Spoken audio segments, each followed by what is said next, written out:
ಭಾಳ ಜನ ಬಂದಿದ್ರು ಸರ್, ಭಾಳ ಜನ ಬಂದಿದ್ರು. ನಾನು ಖಚಿತ ಅಂತ ಹೇಳಿದ್ದೇನೆ, ಬೈಲಲ್ಲಿ ಇರ್ತಕ್ಕದ್ದು ನಿಜ ಅಂತ ಹೇಳಿದ್ದೇನೆ. ಅಲ್ಲಿ ಹೈಕಮಾಂಡರು ಅವರು ಎಲ್ಲ ಬರೋಕ್ಕೆ ವ್ಯವಸ್ಥೆ ಮಾಡ್ತಾ ಇದ್ದಾರೆ.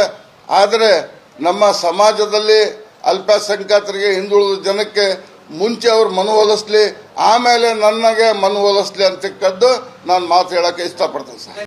ಇಲ್ಲ ಸರ್, ಅವೆಲ್ಲ ಸುಳ್ಳು ಸರ್, ಎಲ್ಲ ಸುಳ್ಳು ಸರ್. ಅವ್ರು ಯಾರು ನನಗೆ ಮನವೊಲಿಸ್ಕಿಂತ ಮುಂಚೆ ನಾಡಿದ ಜನತೆಗೆ, ನಮ್ಮ ಸಮಾಜ ಅಲ್ಪಸಂಖ್ಯಾತರಿಗೆ 5 ಜನಕ್ಕೆ ಮನವೊಲಿಸ್ಕಿದ ಮೇಲೆ ನನ್ನ ಹತ್ರ ಬಂದು ಆಮೇಲೆ ಮನವೊಲಿಸ್ಬೇಕು ಸರ್. ನನ್ನ ಹತ್ರ ಬಂದು ಮಾತಾಡ್ತಕ್ಕದ್ದು ಏನಿಲ್ಲ. 100ಕ್ಕೆ 100 ಸರ್. ಇಲ್ಲ ಅಂತ ಹೇಳಿದ್ರೆ ನಾವು ಈ ರಾಜ್ಯದಲ್ಲಿ, ಡಿಸ್ಟಿಕ್ನಲ್ಲಿ, ನಾಡಿನಲ್ಲಿ ನಾವು ಬದುಕಬೇಕಂತ ಹೇಳಿದ್ರೆ ನಾವು, ನಮ್ಮ ಸಮಾಜ, 5 ಜನ, ನಮ್ಮ ಅಭಿಮಾನರು, ನಮ್ಮ ಯುವಕರು ಏನು ತೀರ್ಪು ಕೊಡ್ತಾರ ಆ ತೀರ್ಪಿಗೆ ನಾನು ಬದ್ಧವಾಗಿರ್ತೇನೆ ಸರ್.